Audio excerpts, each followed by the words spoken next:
నమస్తే, నేను సిరి. తెలంగాణ అసెంబ్లీలో ఈరోజైతే రేవంత్ రెడ్డి గారు కొన్ని వ్యాఖ్యలు చేశారు. అంటే అక్కడ ప్రస్తావించకూడదు అనుకోని సందర్భంగా ప్రస్తావించాల్సి వచ్చింది. పుష్ప 2 సినిమా ప్రీమియర్ షో అప్పుడు ఏం జరిగిందనే అంశాన్ని అక్కడ ఎంఐఎం ఎమ్మెల్యే అక్బరుద్దీన్ ఓవైసీ గారు ఏదైతే మాట్లాడారో దాని వివరణ కోరడం జరిగింది. దాంతోనైతే అక్కడ రేవంత్ రెడ్డి గారు అయితే కొన్ని వ్యాఖ్యలు అయితే చేయడం జరిగింది. దాంతో ఇప్పుడు కొన్ని అంటే ఆ సినిమాతో పాటు ఇప్పుడు ఒక తెలుగు ఇండస్ట్రీకే కొంత నష్టం చేకూరేలాగా అయిపోయింది. ఎందుకంటే ప్రీమియర్ షోలకు కానీ టికెట్ రేట్లకు కానీ ఇంకా పర్మిషన్ ఇచ్చేది లేదన్నట్టు కొన్ని వ్యాఖ్యలు చేశారు. మరి దీని గురించి మనకి తెలియజేయడానికి మనతో పాటు ఉన్నారు ప్రముఖ సీనియర్ జర్నలిస్ట్ జగదేవ్ గారు. నమస్కారం సార్. సార్, ఇప్పుడు అసెంబ్లీలో అయితే రేవంత్ రెడ్డి గారు సినిమాల గురించి మాట్లాడడం జరిగింది. ఇంకా ఇప్పటి నుంచి నా హయాంలో నేను సీఎంగా ఉన్నంత వరకు అయితే నేను టికెట్ రేట్లు పెంచేది లేదు, ప్రీమియర్ షోలకి పర్మిషన్ ఇచ్చేది అన్నట్టు మాట్లాడడం. సో దీనివల్ల తెలుగు ఇండస్ట్రీ దెబ్బతినే అవకాశం ఉందంటారా లేదంటారా? ఇండస్ట్రీ తింటుందమ్మా అంటే టికెట్లు రేట్లు పెంచాలంటే ప్రీమియర్ షోకి పెంచేది లేదన్నాడు ఆయన. మరీ వైఎస్ జగన్మోహన్ రెడ్డి గారి ప్రభుత్వం టైంలో లాగా 10 రూపాయలు 20 రూపాయలు చేస్తానని కావాలని కక్షగట్టి తగ్గిస్తానని చెప్పలేదుగా. ప్రీమియర్ షోలకి నేనైతే పర్మిషన్ ఇవ్వను. ఏదైతే బెనిఫిట్ షోలు ఫ్యాన్స్ షోలు వేసుకుంటారో దానికి సంబంధించి ప్రీమియర్ షోస్ వేసుకుంటారో అది మినిమం 1000, 1500, 2000 అమ్మారు కదా, అటువంటి వాడికి ఈసారి అనుమతులు ఇవ్వను అని చెప్పాడు. అంతే. మిగతాది 300 అవన్నీ ఉన్నాయిగా. ఇప్పుడు ఏపీలో కూడా 200 టికెట్ 350 అలా చేసి అమ్ముకున్నారుగా.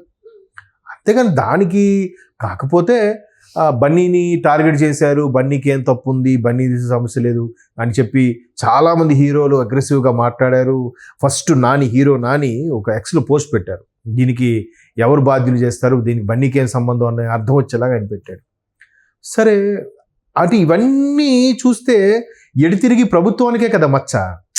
ఇప్పుడు చర్యలు తీసుకోకపోతే ఒక బాధ, తీసుకుంటే ఒక బాధ. చర్యలు తీసుకుంటే ఏమంటారు, ప్రభుత్వం కావాలని ఓవర్ యాక్షన్ చేస్తుంది, బన్నీ ఏం తప్పు, అక్యూజ్డ్ లేవని కదా ఈయన ఇప్పుడు అరెస్ట్ చేయడం ఏంటి, ఆయన పోలీసులు ఏం చేస్తున్నారు అని మాట్లాడతారు. ఒకవేళ అరెస్ట్ చేయలేదే అనుకోండి, మరి సామాన్యుడికో న్యాయం, బన్నీకో న్యాయం.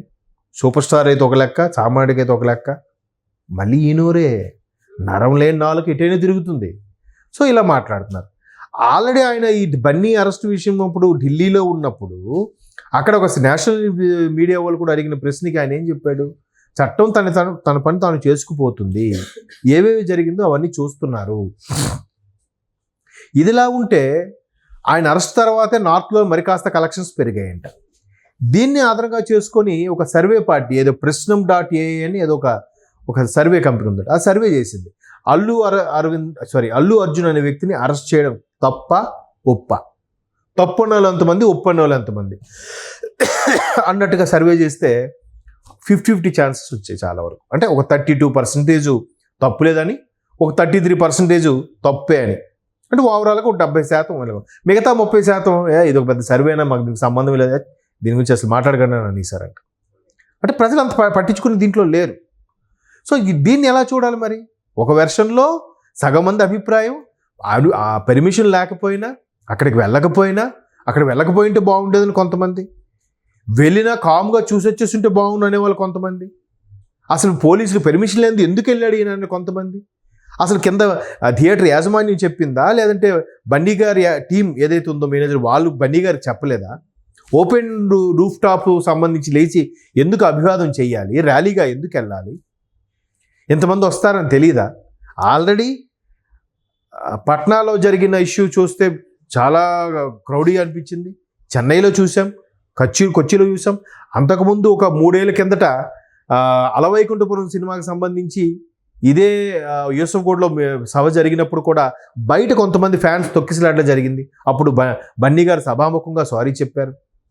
సో మళ్ళీ ఇలాగ అవుతాయని తెలిసినా కూడా అంటే ఉన్న క్రేజ్ చాలదనా, లేదంటే ఎక్కడ సినిమా ఆడదన్న భయంతోనా ఈయన ఎందుకు బయటకు వచ్చాడు?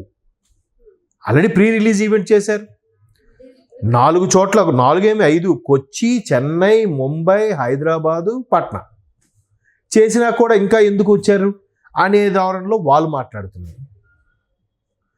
అసలు ఈయనకేం ప్రమేయము, ఏం సంబంధం అనే దాని మీద ఇటువైపు మాట్లాడుతున్నారు. సో ఇవన్నిటి మీద ప్రభుత్వం కావాలని ఇరికిస్తుంది, ప్రభుత్వం కావాలని స్కెచ్ వేసిందని కొంతమంది ఏదైతే అభిప్రాయపడుతున్నారో దాన్ని ఇవాళ మన అక్బరుద్దీన్ ఓవైసీ గారు ప్రస్తావించడం, ఆల్రెడీ గత ప్రభుత్వం చేసిన తప్పిదాలని పాపాలు నేను చదవాల్సి వస్తుంది, నాకేంటి కర్మ, నాకేంటి శిక్ష దేవుడా అనుకుంటూనే సభలో ఒక 1.5-2 గంటలకు పైగా మాట్లాడారు ముఖ్యమంత్రి గారు. మీరు చూసారో లేదో వాళ్ళ సభలో. తప్పంతా కూడా అల్లు అర్జున్, అంటే పోలీసులు వద్దన్నా కూడా కావాలనే వచ్చారు, హీరో హీరోయిన్ ఇంకా ప్రొడ్యూసర్స్ వచ్చారు, సెకండ్ రోజున పర్మిషన్ కోసం సంజయ్ థియేటర్ వాళ్ళు వెళ్ళినా కూడా పోలీసులు నో అని చెప్పినా కూడా ఎందుకు రావాలి, ఆయన రావడం వల్ల ఈ రోజు ఇది జరిగింది, తప్పంతా అల్లు అర్జున్ అని చెప్పేసి మాట్లాడుతున్నాం. దీని మీద అదే అండి, అంటే ఇప్పుడు చాలా మంది ఏం చెప్తారంటే పోలీసులు మధ్యన వైరల్ అయింది, పోలీసులు నో అని చెప్పిన పేపర్ బయటకు వచ్చింది, కానీ అది బహుశా యాజమాన్యం బన్నీ టీంకి చెప్పలేదేమో.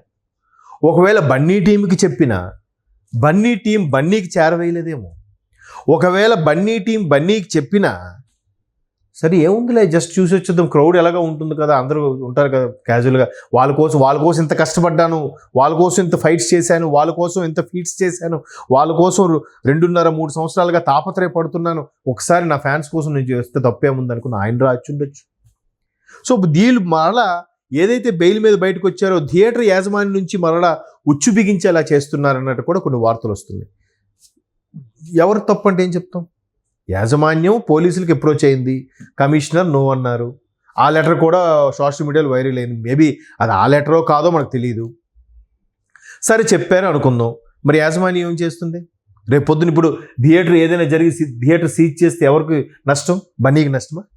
ప్రేక్షకులకు నష్టమా? పోలీసులకు నష్టమా? థియేటర్ యాజమాన్యం కదా నష్టం. మరి యాజమాన్యం సీరియస్గా తీసుకోవాలా లేదా? నేను ముందే చెప్పాను, యాజమాన్యం బాధ్యత ఉంది, రెండోది పోలీసులకు బాధ్యత ఉంది, మూడోది అల్లు ఆర్మీగా చెప్పుకునే బన్నీ గారి ఫ్యాన్స్కి బాధ్యత ఉంది, నాలుగో బాధ్యత ఎవరిదంటే బన్నీ గారిది అవుతుంది తప్ప అసలు ఆయన సంబంధం లేదు ఒక యాంగిల్లో చూస్తే. ఇప్పుడు అదే కదా చాలామంది మాట్లాడుతున్నారు. కానీ పోలీసులు నో అన్నారు, యాజమాన్యం ఇన్ఫామ్ చేయలేదు, యాజమాన్యం బన్నీ టీంకి ఇన్ఫామ్ చేయకపోతే తప్పు ఎవరు బన్నీది కాదు. ఒకవేళ పోలీసులు ఇన్ఫామ్ చేసింది యాజమాన్యం ఒప్పుకొని, యాజమాన్యం మేము బన్నీ మేనేజర్కి చెప్పాము అయినా బన్నీ మేనేజర్ వచ్చారు అని అన్నది అనుకోండి, అప్పుడు బన్నీ మేనేజర్ ఏమంటాడు? నాకు చెప్పారు కానీ నేను సార్కి నేను చెప్పలేదని తప్పు ఆయన మీద వేసుకుంటాడా? లేదు నేను సార్కి చెప్పాను అయినా సార్ వెళ్దామన్నాను అంటాడా? చూడండి ఎంతమందికి క్వశ్చన్లు సంధించబడుతుంటే. సో ఇటువంటి నేపథ్యంలో ఆ స్టార్స్కి అలా చేయడం కరెక్ట్ కాదు, బన్నీకి ఏం తప్పు ఉంది, అలాగ అరెస్ట్ చేసి అంత ఇబ్బంది పెడతారా అంటే దావన్నిటినీ ఒకసారి ముఖ్యమంత్రి గారు ఇవాళ గత ప్రభుత్వం హయాంలో ఏదైతే ఎన్ని లక్షల కోట్లు చేశారో అవన్నీ మా మీద పడ్డాయి, మేము 6 పథకాలు చేయలేకపోతున్నాం, ప్రతిదీ అడ్డుపడుతున్నారు, ఏదో స్కిల్ స్కామ్కి అదానీ గారు 100 కోట్లు ఫండ్ ఇచ్చారంటే దాన్ని నానాయాగి చేస్తే మళ్ళీ తిరిగి ఇచ్చేసాము, రాష్ట్రం మీరు ఇక్కడ తెచ్చిన అప్పుల్ని మేము కడుతున్నాము, మా ఎంప్లాయీస్ జీతాలు ఎలా గెలుగుతున్నాం, ఎలా చేస్తాం, రైతు భరోసా ఏం చేస్తాం, పథకాలు ఏం చేస్తాం అని మాట్లాడుతూనే ఇదే అంశం అంత వేడిగా వాడిగా చర్చ జరుగుతున్న సందర్భంలో ఈయన మరలా ఈ టాపిక్ ఎత్తడం అక్బరుద్దీన్ గారు, ఈయన ఒక్కసారి బగ్గుమన్నాడు. మరి ఆయన్ని అడిగారు కొంతమంది ఇలా అభిప్రాయం, ఎవరు తప్పంటే ఎవరు చెప్తాం, ఎవరు వెర్షన్ వాళ్ళది. ఆయన ఏమన్నాడు? ఎంత జరిగితే ఆయన జస్ట్ రాచమర్యాదలతో వెళ్ళి ఒక పూటలో తిరిగి వచ్చేసాడు, ఆయనకి కన్ను పోయిందా కాలు పోయిందా, అక్కడ బిడ్డడు అపస్మారక స్థితిలో ఉన్నాడు, బ్రెయిన్కి కూడా ఆక్సిజన్ అందట్లేదు అంటున్నారు, ఒక్కడైనా అక్కడికి వెళ్ళి చూడడానికి వెళ్ళాడా అని అడిగారు. మరి ఆయన ఆ క్వశ్చన్ చేయడంలో కూడా న్యాయం అనిపించింది నాకు. కానీ మరొక కోణంలో వాళ్ళకేం సంబంధం, వాళ్ళకేం తెలుసు అని వెళ్తారు. వెళ్ళారనుకోండి మళ్ళీ ఈ మీడియానే దుయ్యబడుతుంది, వెళ్ళకపోయినా ఈ మీడియా దుయ్యబడుతుంది. ఎలా బిహేవ్ చేయాలి మనిషి అన్నవాడు? సో ఏది కూడా ప్రతిదీ రాజకీయం చేయడం వల్ల వాళ్ళు కూడా పోలీసులు ఏదో చర్య తీసుకున్నారు, దాని ముఖ్యమంత్రి వాళ్ళకి సంబంధం లేకపోయినా తీసుకొని ఉండొచ్చు. అయితే అవి వెంటనే ఏమంటా ఈ పెద్ద స్థాయి వ్యక్తులు కాబట్టి ఖచ్చితంగా ఇది ముఖ్యమంత్రి ఇన్వాల్వ్ అయి ఉంటారు, ముఖ్యమంత్రి ఆర్డర్స్ చేసి ఉంటారని మనం అనుకుంటాం. ఏమో రేపు వచ్చిన తర్వాత చీఫ్ సెక్రటరీకి ముఖ్యమంత్రి అడిగి ఎంత జరిగిందంట, నువ్వేం చేస్తున్నావా, నువ్వేం చూస్తున్నావు, కనీసం చెప్పొద్దని అడుగుతాడని భయంకి, లేకపోతే చీఫ్ సెక్రటరీయో లేకపోతే పెద్ద పెద్ద తలకాయలో పెద్ద పెద్ద కమిషనర్లో వీళ్ళే డిసైడ్ అయ్యి చేశారేమో, ఎవరికి తెలుసు, చెప్పలేం కదా. సో వీటన్నిటి మీద రకరకాల ప్రశ్నలు ఉత్పన్నమవుతున్నప్పుడు సభాసాక్షిగా ముఖ్యమంత్రి గారికి వివరణ ఇచ్చే ఇది ఉంది, అందుకే వివరణ ఇచ్చారు. చూద్దాం మరి ఇది ఇంకా ఎలా తీసుకెళ్తారనేది ఇంకా మనం చూడాలి. సరే, thank you so much. Thanks.